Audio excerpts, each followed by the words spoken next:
Yes. So when I was 25, I purchased my own house. It's a good thing that you talked about screening process and having a criteria. I always ask whenever I have long-term investors, what is your criteria? What is your guideline? Yeah, it was a very beautiful home. I miss it in a lot of ways, but I'm from Texas. He's from the Midwest. We just wanted to come home. We were really proud of that house. It was very ugly when we purchased it. So today we have our primary residence that we live in Austin, and we have 3 rentals in Texas, 2 single family homes, 1 duplex, and then we have a single family home in Mississippi.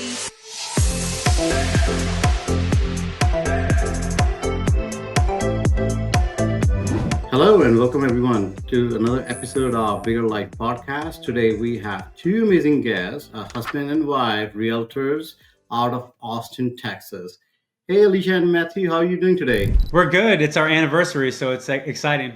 Hi. Today? Yes, today is our anniversary, 17 years. Oh wow, happy anniversary. Hey, Thanks. that's awesome. 17 long years, right?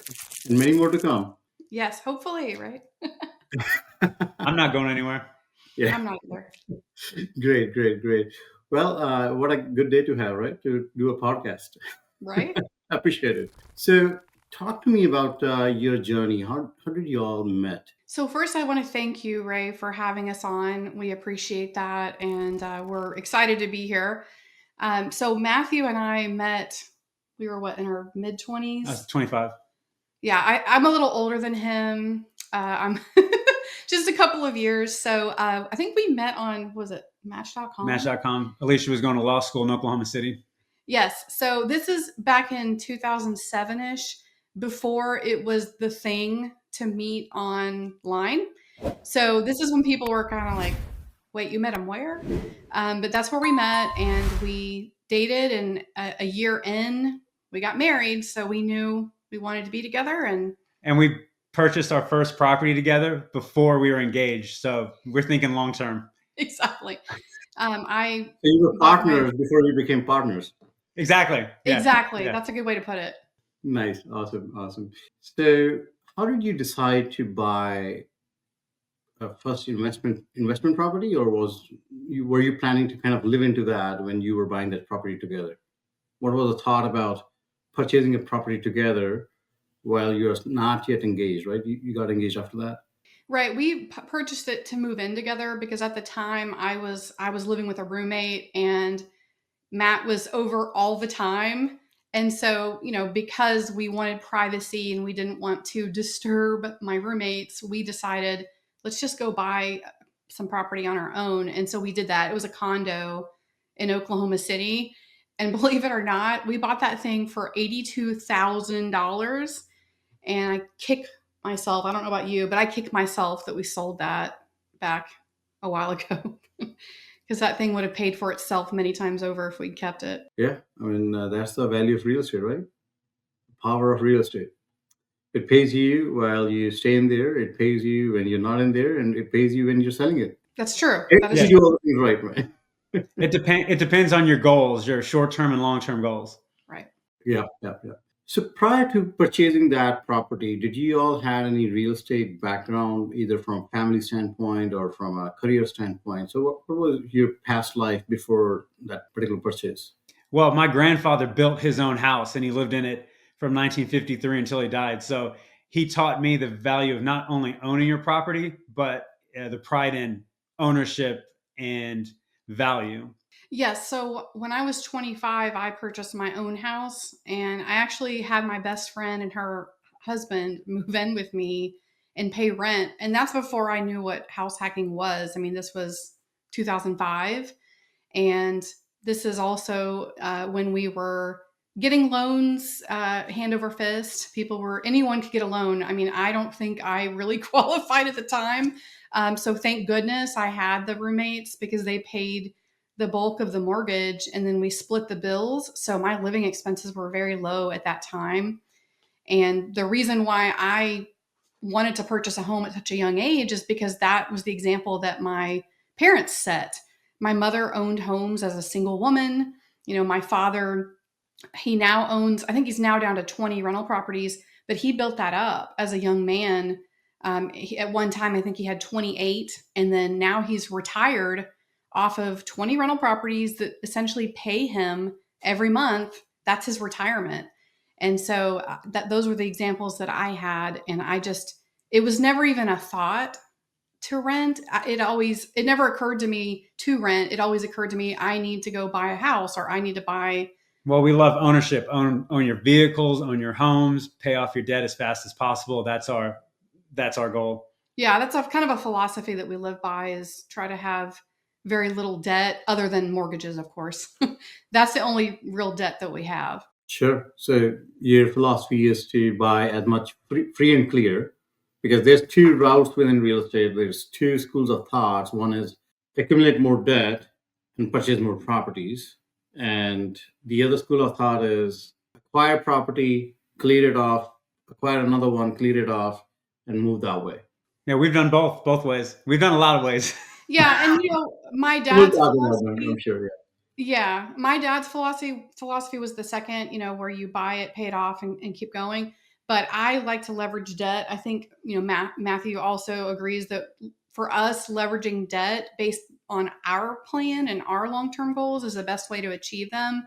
So, we are kind of different types of investors. We do new construction. And we'll talk about that a little later, but why we choose new construction for both our personal home and our rental properties. Yeah.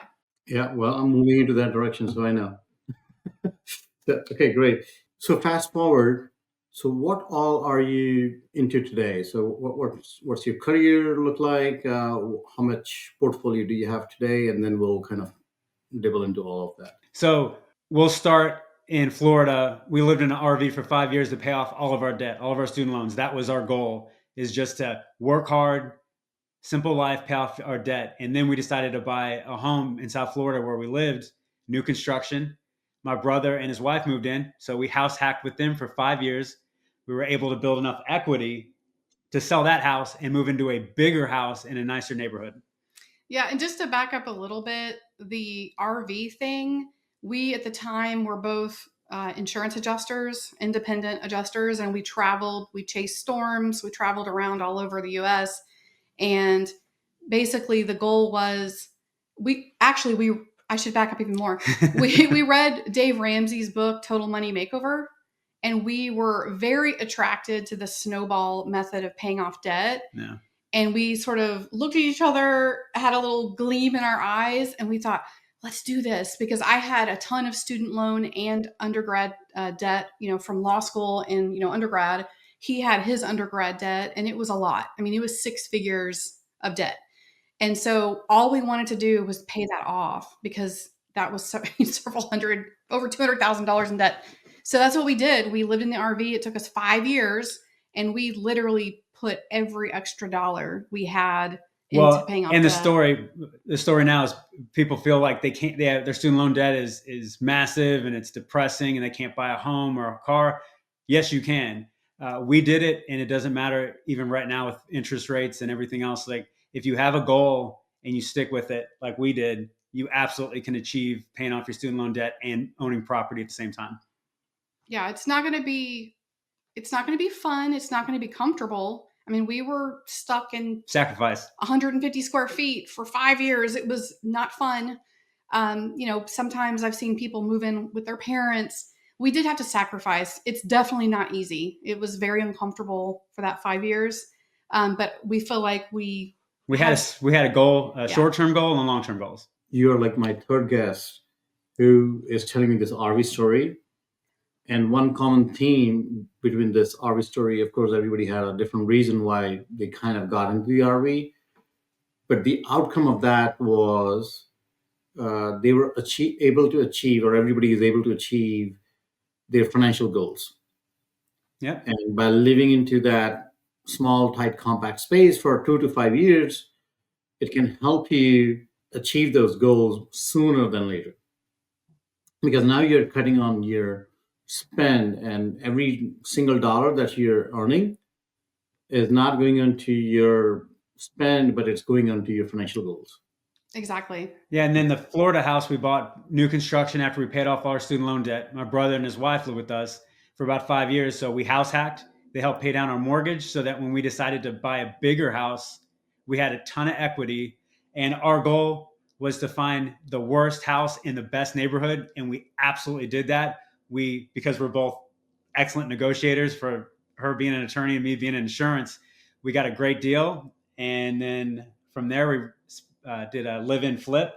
We renovated it on the outside, and we did a little bit on the inside bit on the too. inside. But yeah, it was a very beautiful home. I miss it in a lot of ways, but I'm from Texas. He's from the Midwest, so we just wanted to come home.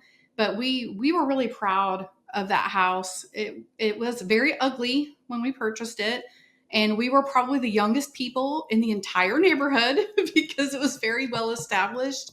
And we always got compliments from our neighbors. They're like, "Wow, you did such a great job. It looks so nice." I mean, we replaced the roof, we repainted the exterior, we redid the landscaping, the pool, doors and windows. Yeah, the pool and the pool deck, like all the things that matter to a buyer. We redid all of that, and we had a pretty decent looking kitchen. So we didn't do much there, but the bathrooms were a little dated, and so we refinished those. So the moral is, when you upgrade a house, you can have your personal style, or you can also think about resale value. Right. And that's very important, because when we decided to sell it, it was in 2023, where the prices were super high. No, it was 2022. 2022. Yeah. So we built so much equity in that house, and we'll tell the story a little bit later. But when we decided to move to Texas, we brought almost $300,000 of equity when we sold that Florida house and moved to Texas. Awesome. That's a great story. So what's your portfolio looking like today? So today we have our primary residence that we live in Austin, and we have 3 rentals in Texas, 2 single family homes, 1 duplex, and then we have a single family home in Mississippi and a kind of a duplex in Colorado Springs. It's a single family home with like a granny flat over the garage. And so we were able to get into midterm rental with the 1 bedroom over the garage. We furnished it and we use it as a vacation place. And then when we're not there, we rent it to traveling medical professionals. Yeah, the Colorado Springs house is excellent because we love Colorado. Yeah. And Alicia and I were talking one day. We're like, why don't we buy a house in Colorado but have like a basement so we can always short-term rental it? All of a sudden, this builder called Classic Homes, we're building brand new construction that's a single family dwelling, but it had the ADU over the garage. And we're like, this is perfect. It just fell into our lap, and we called them and we were able to get the loan. And now we have it rented both sides, and it's very exciting. Yeah. And as soon as this current tenant is out, we plan to go and visit. Like the goal was we're going to vacation at least twice a year and, stay up in the 1 bedroom. So we're excited to get out there again. Yeah, all of our rentals were new construction except for our Austin rental, which was built in the 1965, but it's in 8 miles away from downtown. It's a quarter acre? A third of an acre. Third of an acre. So we're not selling that house just because of the location of it. Yeah. So all your rentals are new construction. So you bought them new and then you rented them out. Yep. Except for the Austin house. That one was. Yeah, but explain me that thing about new rental, because if I'm talking to somebody, mostly people would think, why would I even buy a new home and then rent it out? I would rather live in it, but not rent it. Yeah, I mean, some people do that. I mean, we did that actually with our condo the first home we bought together. We lived in it first, and then when we got into the RV, we rented it out while we were RVing. And then the house that I first bought in Texas, we rented that out for a little while too. So we have done that. But for us, there are certain types of homes that they're brand new and they're nice enough, but maybe something we would probably live in all the rentals that we purchased. Yeah. Our goal is, would we live in these houses? Yeah. In the location, in the house. So that's another way we buy rental properties. We would live in the house. That's how we bought it. The San Antonio one is a duplex, and it's close to one of the biggest hospitals in San Antonio. So that prime location, and we're like, absolutely, this is exactly what we're looking for. But the reason that we bought new construction is because we like having that 1-year builder warranty. We are not handy people. We don't like messing with contractors, trying to find somebody who's reliable. People love renting new homes. Yes, people love it. When they realize that they're going to be the first ones, it's like their birthday. They love it. They're like, oh my gosh, we're the first ones. And, to me, it's like, I want to be proud of ownership. Yeah, we want to be proud of the properties that we can present to people to live. Just because you don't have everything you need to buy a home right now, that doesn't mean you shouldn't have something new. Yeah. So we're really proud of what we get to offer our tenants. And we also think when we sell the home in 10 years, it's got a 10-year-old roof. It's got a 10-year-old plumbing. So when we decide to sell those and move the equity maybe from a duplex to a quadplex, the house is only 10 years old. So we're going to get value out of it. It's not going to have much wear and tear, and it's going to build equity.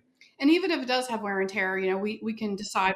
Let's talk about numbers. So what kind of, let's take one or two examples. Can you give me examples of what your purchase price was and how much is renting, and what's your ROI on that?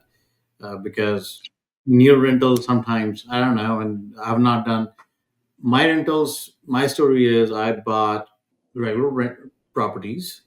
When I say regular, I mean to say on the market. I bought a wholesale deal. It's a great deal. And I had a tenant in there, and I still have that tenant. So I haven't done much to it other than changing some stuff, just minor repairs.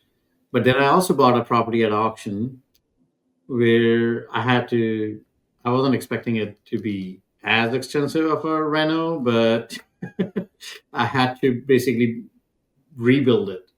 Apart from the brick walls, everything else in there is now brand new. So I bought it for like 120, and I had to put in another maybe 100. So our strategies were different. Our Mississippi strategy was different than our Texas strategy, which is different from our Colorado strategy. All right, let's talk about your strategies here. So let's talk about the Mississippi first. So you want to go about that? Sure. Actually, we might want to back up to the Austin house that we bought in 2018. That's the one that's the 1965 house. So that one we really intended to move to Texas then. It didn't work out. So that sort of was an accidental. It was an accidental rental, Right. accidental prop purchase. Right. But that one we bought in 2018 for $250,000, and it's in North Austin. And it was a 3-bedroom, 2-bath, about 1,300 square foot house. So real small little bungalow. And when we first rented it, we were maybe making $100 in profit. And to this day, we're not much more than that. I think like right now we're renting it at $2,150. And after our mortgage is paid and all of that, we're maybe making $250 a month in profit on it. And I got to tell you, every year the taxes and insurance going up, that number, is slimmer and slimmer. But the location and the equity over time is absolutely worth it. Yeah, that one we have a ton of equity in. I think it's worth maybe about $350 now, and I think we owe like maybe $170 on it. So we haven't done anything with that equity. And some people may say, we're not really utilizing our equity like we should, but we've got plans in the future to use that equity. Well, and we're more cautious. So that's the Austin house. The Mississippi house was. So the Mississippi house we bought it in 23. It was a 2023 build, 4-bedroom, 2-bath on a huge lot. That one I think was closer to a quarter of an acre. And we bought that for $269. I mean, I've never seen a brand new house that inexpensive. And, there's certain things about that house, like the floors are stained concrete. So there were ways that they were able to keep that cost Which down. we love. I love the fact that it's stained concrete. Yeah, that one's definitely by far our biggest cash cow because we get $2,500 a month in rent on that. And I think our mortgage and expenses is only about $1,900 a month. So that one, for a new construction home, getting $600 a month in profit is actually pretty good. And we don't have repair issues. Like I pay for the lawn service, the quarterly pest inspection, because those are things I think are important that tenants don't always keep track of. So we do that, but we're still doing very, very well on that one. Then the 2 Texas houses were true investment properties. Yeah. So the duplex kind of fell in our lap too. Yes. So the San Antonio duplex, that is something that we got through a group called Real Wealth. It's Kathy and Rich Fetke's Yeah, I'm investment club. aware of them. Yeah. So they were offering duplexes and quadplexes in San Antonio in a very good location in the north part of San Antonio. And the deal was a 10-year ARM with 4.25% interest rate. And our goal was to maybe keep this thing for about 5 to years. 7 years, Yeah. maybe 9 years, and then sell it and move that equity into a quadplex. So that's our long-term goal. Yeah. Now the catch here is with this new construction stuff, you do have to put down 20 to 25%. So you do need to have access to cash. But we're older in our careers, we're middle-aged, so we do have access to cash because we paid all of our debt off. And we're the kids who pass the marshmallow test. Like, we will wait for that second marshmallow, and that's the way I like to describe it. And for everybody who feels that the market, the interest rates, people aren't making as much. If you have goals and you can sacrifice and not buy that $5 coffee, you absolutely can own a home. It may take you a while. It took us a while to build 25%. I mean, it's not easy. That's true. But if you have specific goals and you do the research with her attorney brain, you can find some really good deals. And then our Colorado house, like we talked about, it just fell into our lap. Like, this is exactly what we were looking for. And we had some extra equity from our home we sold in Florida. So we were able to put that 20% down on that one as well. So a little bit of luck, a little bit of planning, and research can get you a long way. Yeah. You're kind of all over. You're in Austin, you're in Colorado, you're in Mississippi. So what's the strategy here? I mean, normally people are into specific market, right? And they try to build. Now, people do invest out of state, but still then I see a common pattern. Like, I invest out of state, but I invest in a specific market. But you are into so many different markets. So how did that kind of go about? Well, we think about it like investment portfolio, right? You want to move your money around to different stocks and bonds. And because we were insurance adjusters, we worked storms all over the country. That's how we fell in love with Colorado Springs. And then our Canton, Mississippi home, she found it on a podcast. Yeah, so I used to listen to the Remote Investor podcast, which is now defunct, unfortunately, because it was amazing. And there was a realtor on there from Madison, Mississippi, which is north of Jackson. It's sort of the suburbs of Jackson. And she was on twice. And I listened to both of her podcasts, and she was really talking up the cash flow opportunities in that market. Yeah. So that was really our play there, was cash flow. We're like, well, we have all these appreciation plays. Why don't we have a cash flow play to balance out our portfolio? Yep. So that was the purpose of that one. Great moves. I mean, I'm not judging your moves. I'm just, for my audiences, right? This is exactly what the people need to hear, that you can diversify into multiple markets. You don't have to be bound to one market that you have identified yourself. So it's okay to be into different markets as long as you know what you're doing and why you're doing. For people who are thinking, right? So if you know what you're doing and why you're doing, then the only next question is how you are going to accomplish it. But Right. This is absolutely okay to be out of your primary market where you reside in or from where you typically invest in. But you can look at US as a whole and say whether I'm trying to build more cash flow or more equity and go about it. Property management. So I tried or attempted to manage all of the properties myself. And I found I did manage the Mississippi property for the first year, but then I ran into issues where, the tenants wanted to pay something in cash, but I'm not there, or late payments because they couldn't figure out how to get the money to me when they needed to pay in cash. So that one I did let go, and I did let a property manager step in. And they've been amazing. They've been handling it this last year. It was a great decision. Great decision. And then I manage I don't manage the duplex in San Antonio, but I manage the 2 properties in Texas, the single families. Colorado. Yeah, and the Colorado. And I do that by utilizing online systems. So I use Hemlane is the property management software that I use. And all of the rent comes in via ACH directly into my bank account. And I'm very strict on screening. I have my guidelines, and I do not deviate from that ever. Yeah, and we don't discriminate. Yeah. It's basically the guidelines, and we've unfortunately had great tenants, and that's one reason. But Alicia's an attorney, so she's got that attorney brain, which helps. Yeah, I think that's where people go wrong, because as an individual landlord, you want to be nice to people. And it's not really about being nice, it's about protecting your investment.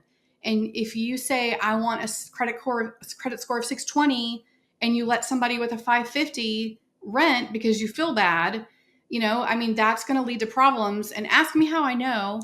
I made that mistake one time early on about renting, and it was when we rented our condo in Oklahoma City. And I told myself, I will never, ever make that mistake again. And Matt, thank goodness, trusts me to kind of handle all this. He's like, you have fun. I don't want anything to do with that. Just tell me where to sign. Exactly. Yeah, you should not be doing your charity in your business, right? If you want to do charity, go find another option. Invest your time into with charitable organizations, or start up your charity business, or whatever that is.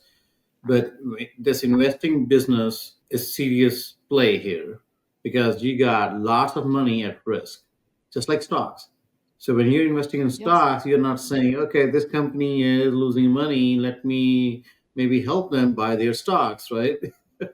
So why should you do it over here? So you should not be doing charity. You should have your guidelines, and as you said, abide to it. Whether it's late rent, whether it's how you bring their tenant in, or whatever screening process you have. So I'll tell you, I'm more into short-term rental, and I just have 2 long-term rentals now.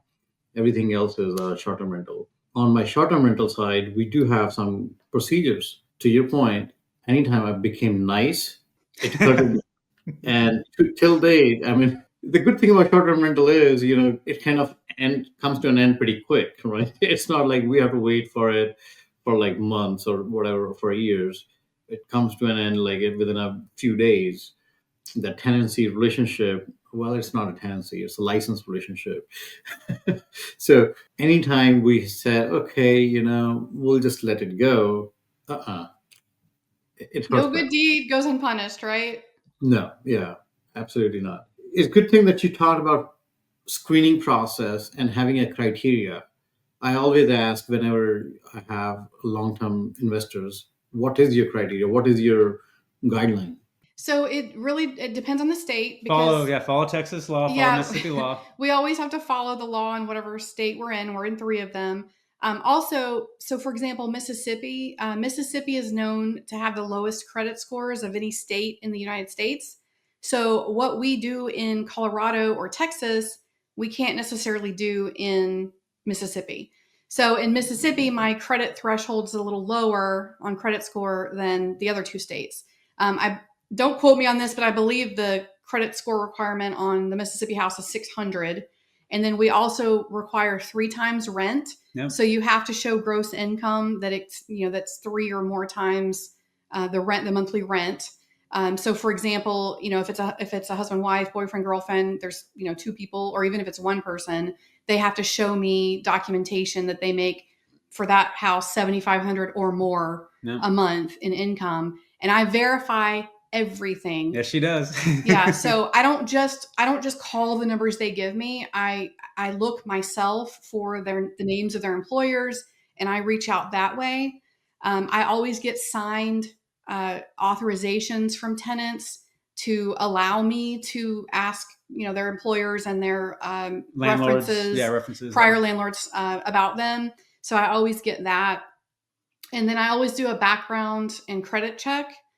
So I do want to know, if do you have any, bankruptcies, things that may evictions, right. Things that may be red flags to rent our property. And we do not typically accept people who've had multiple evictions or if it's a bankruptcy that was, 20 years ago, that's one thing. But if you just had a bankruptcy 6 months ago, that's not going to be okay. Well, and for people thinking about investing, it's okay to wait an extra month to find somebody.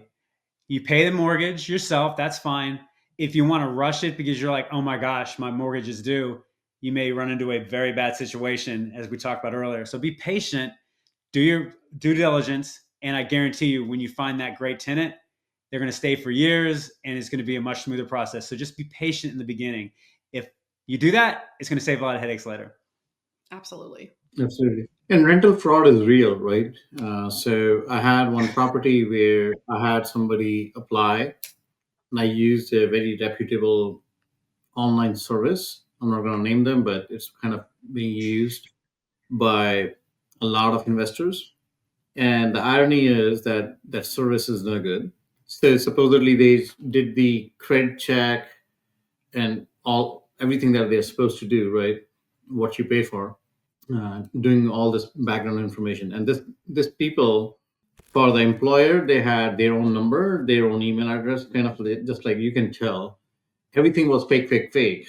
It was like red flag, red flag, red flag, red flag. Yet it was approved by their automation system, and so but you have to do your own due diligence. So don't rely on these softwares to do the validation for you, whether it's credit scores, whether it's income proofs, or whether it's calling the previous landlords. So you have to do your own sanity check, do your own calling to ensure that the person that you're bringing in is a real person that you want to bring in, and they're not just impersonating or faking that stuff up, because that's on the rise. Absolutely. Well, and as real estate agents, our stories about investing and everything else, that's a huge benefit when we work with clients, because it's not just like, oh, here are ideas you can do. No, these are the stories that we have. And especially if you're younger, the younger generation we talk about all the time, they feel so helpless, but you can do it. You can be homeowners. And that's the moral of the story, is just be patient and be positive.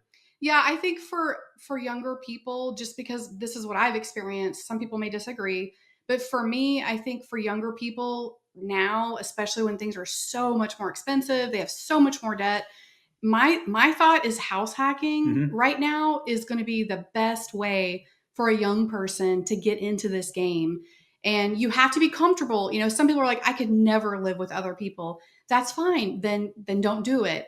But the thing is like I said, the whole moral of this story is if you want to invest as a regular person that doesn't have a trust fund or rich parents or money in your family, you have to get uncomfortable sometimes. And for me, that was, we were living with his family in our 30s, it wasn't uncomfortable, but No, it was great. I'm just saying, like, as a young person, if you've got buddies that you can trust and you say, I'm going to buy this really nice house, I can qualify for it with, an FHA loan, rent out those rooms, get your mortgage almost completely covered. That way you can start stockpiling the money you do make and that you do have to move, to the next investment. It took time for us. Patience. I was 2005 was when I started doing the house hacking thing. We didn't buy our first single family rental until 2018. Until 2018. That was 13 years of building up equity in homes that we purchased ourselves and lived in and house hacked. So it takes time. I know everybody wants shortcuts in life, but there really is no shortcut. You're either going to get cheap properties and spend a lot of time and have a lot of headaches, with repairs or bad tenants, or you can take the time necessary to build up your own equity in homes that you purchase and then use that equity to launch into, nice properties or, Well, and what I loved about your story was you bought an auction home knowing that you were going to have to put money into it, but it turned out to be a great investment. Well, I wasn't planning to invest so much into it. So Yeah. we'll find out. So my story of that is I don't know what I don't know. And I was into a place where I was like, okay, so this is what I got. And now I have to make it work. The only way to make it work was to put more money into it. Because if I'm going to sell it today the way it was, I know I am bleeding in red. And the only turnaround, and the way I do sometimes think is non-conventional. Okay, so there's no philosophy to it, there's no financing methodology to it. I just don't know what I did. And what I did is I'm looking at this home okay, so let me just make it at the minimum amount of money that I need to spend now, which turns out to be you open up the wall. Okay, I have to do all new electrical. Yeah. You open up another wall. Okay, now I have to do all new plumbing. You open up this little bit of ceiling. Okay, now I have to do all new roofing, right? But Yeah. practically, it became like, and you open up the little bit of floor where it was bad. Oh, even the floor joists, because the water was dripping and those tenant never complained to the landlord, and landlord never fixed it or whatever. We in fact had to replace the floor joist to a degree. Okay, so that was a 3 bedroom, 1 bathroom, bad floor plan. What I did is I kind of now, because I'm doing it all, and now I'm wearing this short-term rental hat on my thing because I have that experience. I'm like, okay, let's just make this home beautiful. It does not cost too much to make it beautiful, right? It's just your style and thing. Alongside, I invested into the design service of the thing. So I am working now with a designer, come architect, who helps me design these places and kind of come up with Fantastic. optimal floor plans, right? So we redesigned that home from 3.1 to 3.2 with a real master. Before there was no real master because it was just one small dingy bathroom. Now you got a big, huge room with a good bathroom to it. So real master, and you got everything else. And now it's converted into a short-term rental. Because after I did all that work, I don't want to give it to somebody to spoil it again. Right. Yeah. Yeah, you've So got something shiny and new. You might as well make the most money off of yes, it. and now I'm thinking, okay, so if this home I put it on the market, it will produce from a rental standpoint. Maybe I can ask for $1,800. Okay, short-term rental, it gives me about the same amount of money, $1,800, after I pay off the now as a short-term rental I have to pay the utilities, which is the extra part. So it kind of produces 1,800 net. There's a little bit more work to it, but I'm okay doing that extra work because every new guest comes in, check out. You have to manage that, but that's okay. Do it yourself. Yeah, Absolutely. do it yourself. Now I have this home kind of like free and clear because even at the auction I bought it cash. All the reno money I have to put in cash.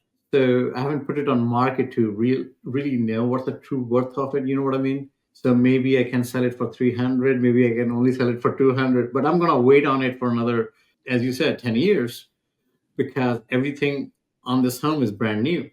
The driveway is new, the electrical, plumbing, flooring, walls, everything is brand new. Why sell it? Right. So after 10 years, we'll find out.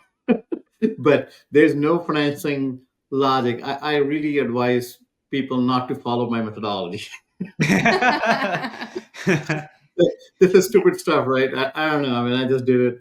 I had to do it. Let's put it this When way. you bring up a good point. So when it's the option period, pay for a good inspector, pay for extra inspections like a Yeah. plumbing inspection, a roofing inspection, because that option period, the better personnel you use, right? The better Yeah, the better inspectors, information you get. the more information. Not only does it tell you what it may cost you, but it also helps with negotiation after the period. Now, granted, you bought yours at auction, so there were no We inspections. this was like sight unseen kind of a thing, just looking at Right. a picture, and I just noticed, okay, so this is a brick home. So the way I was bidding on thing was, and I was a bit stupid. No, I think you've got to give yourself more credit because you turned what could have been a terrible situation and Yeah, potentially financially ruined you for a while. You turned that around and now you made it right. I mean, that's another thing too that we try to really instill in people is like, look, there is always an answer. You can always, Solution. yeah, Yeah, you've there's got to always a problem solution. solve. Start, open your you're right. mind. But sometimes, I was lucky that I had the money to put into it. But what if I Right, did not have that extra 100,000 to put into it? Now you're stuck. right. Two things that I have kind of learned from this auction experience is one, only do this auction stuff once you get experience. Don't do it as a newbie. I was totally newbie Yeah. and, and I didn't know what I'm doing. And so you really need to know what you're doing before you even step into auction because it can go whichever way you just don't know. And two, plan for the worst. So whenever you're buying these older homes, plan for the worst. So I bought last year I purchased a home on the market. It's an older home. and it's when I bought it, it's 3-2 with a bonus room. I knew that I wanted to do some renovation work over there because it had a bonus room. I wanted to convert it into the fourth bedroom because, as mentioned to you, right, coming from the short-term rental investing side, it's in a desirable market, and I started renovating it, and it's still in a renovation after like 4 months because everything is a bit slow in here. And opened up the wall, same thing. Electrical, I have to do brand new electrical because I'm looking at these wires. These are from 60s, you know, with those threaded, thread on top of it. Mm-hmm. I have to do brand new panel, brand new thing. Then I started looking at the plumbing side of the things. Okay, let's just do the new plumbing.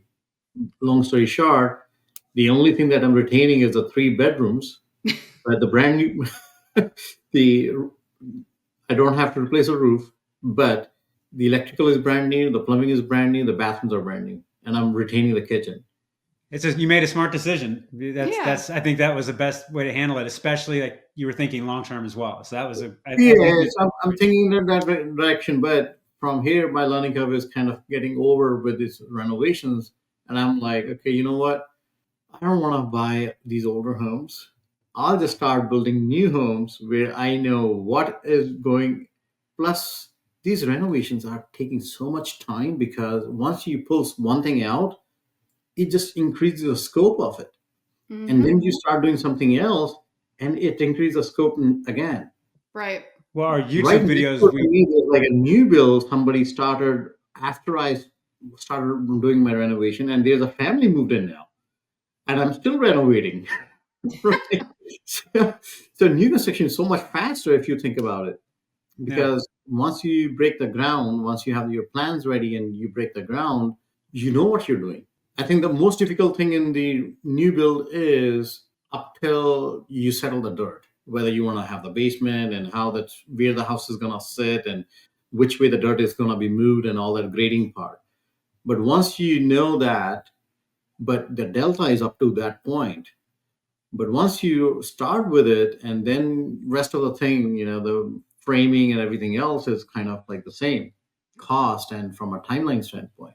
And when you're redesigning these floor plans with existing homes, man, there's so much of time that is going with my designer. Oh no, 2 feet here. No, no, no, it's not working out. Oh, you remove this wall. No, this is a load-bearing wall. I cannot move it like the way we thought in the plan, right? Now let's work on an alternate plan. Redesigning these floor plans is hard. It's not an easy thing. But at the same time, that pain is pain because this home was 3 bedroom, 1.5 bathroom. I'm able to convert it into 4 bedroom, 3 bathrooms with a true master. Yeah, same floor plan. I'm not adding an inch of space, right? Not same floor plan inside. I mean to say same square footage, but a different floor plan. That's one thing that we probably won't ever get into is the fix and flip game, that we no, just don't have enough experience. And although my dad was in construction, he has no interest in helping me yeah. with the Well, flip. in our YouTube videos, we say buy new construction. If you don't know what you want, buy new construction, live in it a few years, then sell it or rent it out. Yeah. That's another great strategy. But sometimes I feel like if you're into the business, even though I became like a accidental, I won't say a flipper, but a renovator, because I haven't flipped anything yet, uh, into renovation. So I'm an accidental renovator. In a way, I learned a lot. The last few years about these renovations, I didn't know what even these things are called, permit, like how to even, should I pull the permit? Should I not pull the permit? That was the first question when I was doing my very first renovation. And I asked a few buddies, and some of them said, "Hey, don't pull the permit if you don't have to." The other one was like, "Pull the permit." Absolutely. So now I'm doing everything by the code, pull the Pull the permit. Let's just, permit. That's our suggestion. Pull the permit. Well, yeah, whatever pull the the state permit. says. Yeah. Do Do what the take a state little says. bit of a hard pain in the front, but it's so much easier after that. Yeah. So I know we talked about new construction. So talk to me about your new construction plan. So you have already started doing new construction. You are looking to do new construction. So where are you with that? So the house we live in now is new construction, and then we have 4 rentals that are all new construction. But our long-term plan, we want to eventually end up in Colorado. So we have like a long 5-year game plan. 10-year. Okay, well maybe 10-year. But that would be the goal. And this time we want to build like a custom build from the ground, so that we can design it. We want to design our forever home.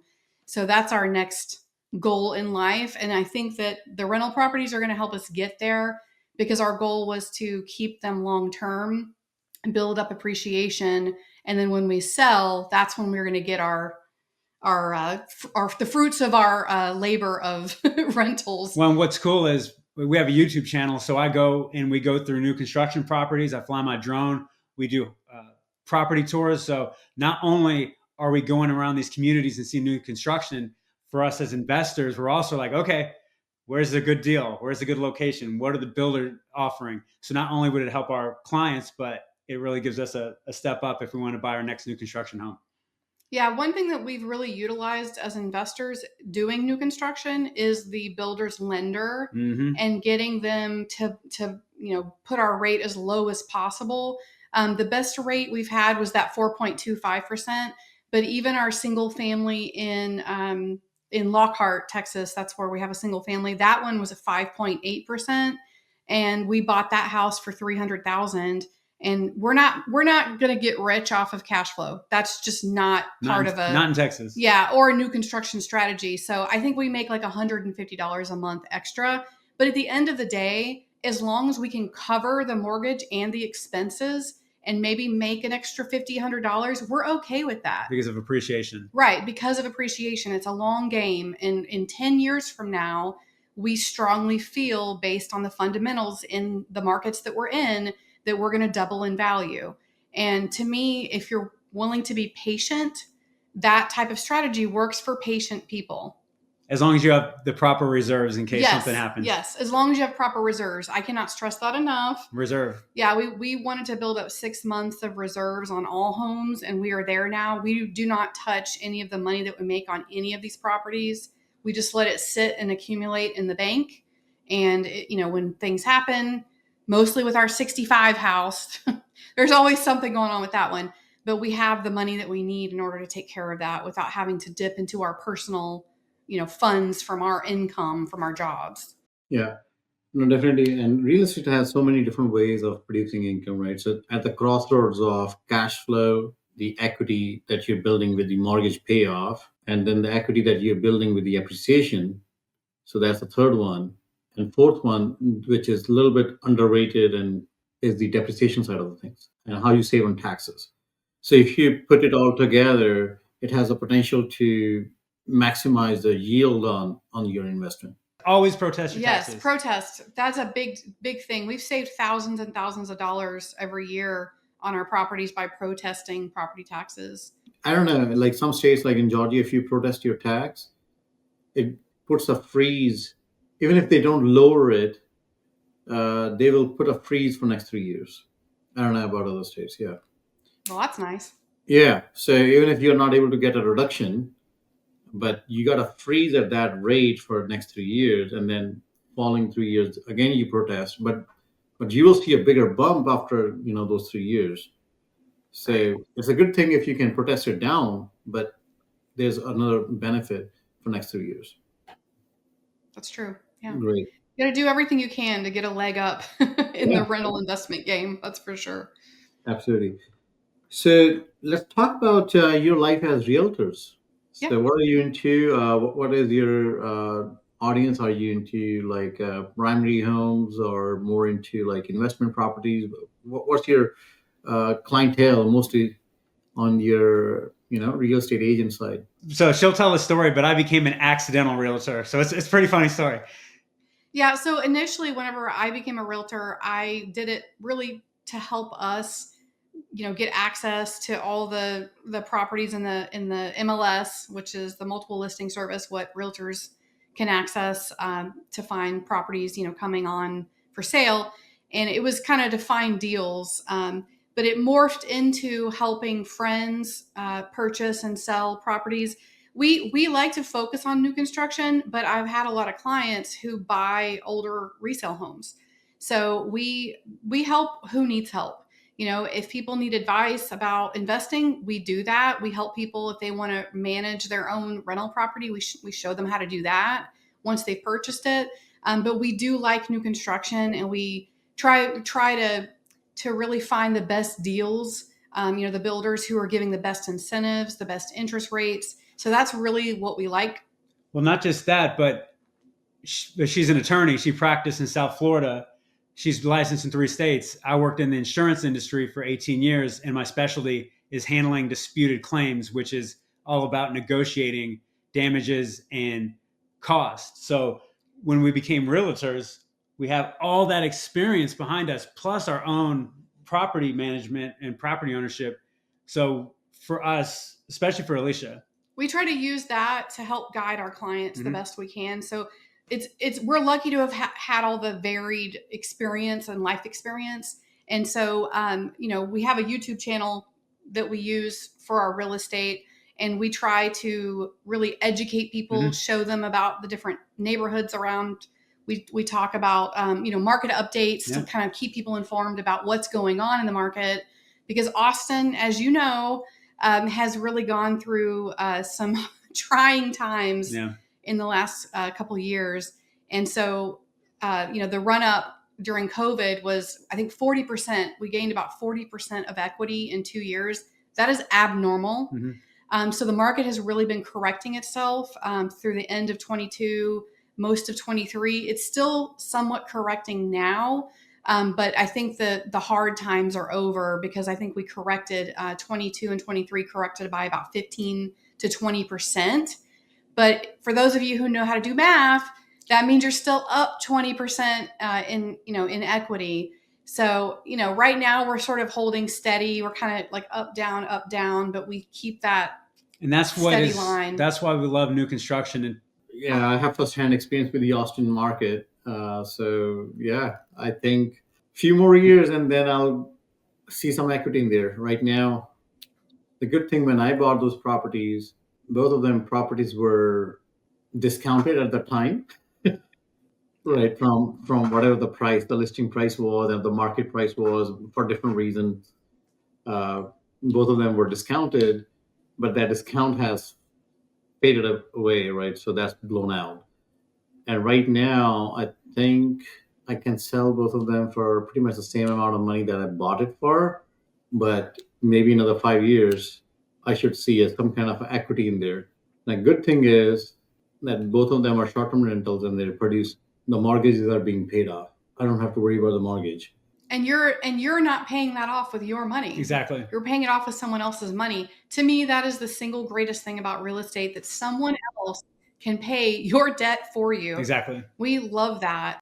Absolutely. Yeah, it is. And Ray, the thing I always tell people is that time will heal a bad deal. Okay. If you're willing to hold on to something, think about all those people who had properties in 2008 when all that foreclosure stuff was happening. If they were able to hang on to those properties today, think about how much equity they're sitting on. The mortgage is probably paid close to gone, if not already. But those people are the happiest people right now because they don't care about interest rates. They have a home that's paid off or close to being paid off. And when they sell it, if it was their primary residence, they get to use that money up to the, IRS limits with no taxes and move it around. Or if it was a rental property, they can either take the tax hit or do a 1031 exchange and move it into more rental properties.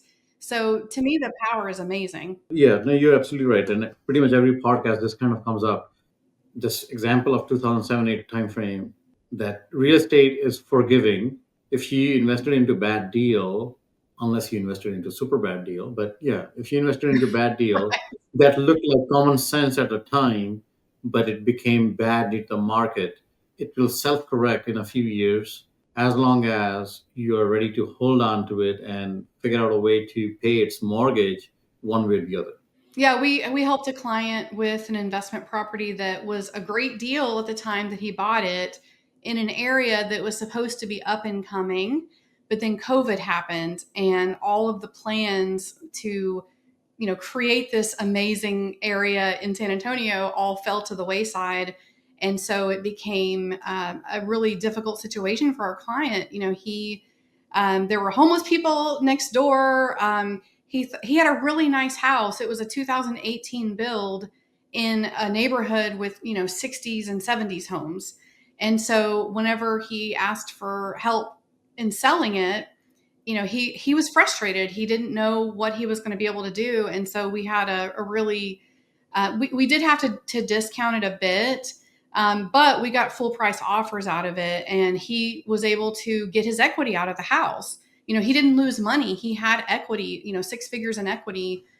He bought the house, I think, in 2018 and sold it in a really bad market, just a few months ago, but was still able to salvage a lot of equity. Well, and I want to brag on Alicia. I know she doesn't like it, but being an attorney, us having all this experience negotiating, she told her client, this is your wish price. This is the actual market price. If you put it on the market price that I'm telling you, it's going to sell. And as soon as he agreed to put it on the price she told, 3-4 offers came in and he got it sold. Yeah, so within a week. Listen to your agent. Yeah, listen to your agent because you don't want to list it too high and then let it sit on the market and then it's never selling. Right. Yeah, I like to brag. I like to brag on Alicia. She knows what she's doing. Absolutely, that's great, right? You also experience into so many different things that kind of is on the crossroads of real estate. Definitely helps, right? Being as insurance adjusters, as attorney, as investor, as real estate agent, all kind of blends in to help the clients. Great. What's the future looking like? So where is Alicia and Matthew kind of looking forward from today and into the next 5 years? I think right now we want to build the real estate business that we have started, and we really want to build that into something that people benefit from, whether it be investors or somebody just starting to first time home buyer or anyone, move up buyers, empty nesters. Yeah, I mean, we want to help people really understand the power and the wealth building power of real estate. And so we always look for our clients with a strategy in mind. Mm-hmm. If their goal is to have $200,000 in equity in the next 10 years, we want to look in neighborhoods that historically perform and yield high rates of equity. And I'm a nerd. I'm a spreadsheet nerd. I love digging into numbers. And so that's what we want to do for people. We want to help them meet their goals and just really help people understand the wealth building power of real estate and how to achieve that goal. So that's kind of our 5-year plan. If we pick up a property or two within the next 5 years, that's great. But I think our ultimate goal is to have 10 rental properties. That's kind of where we want to. 10 doors. Yeah, 10 doors. Well, it's more than 10 doors because we have duplexes. Wow. But yeah, we kind of want to stick with 10 properties total. We're not trying to be rich, flashy. We just want to be able to retire comfortably.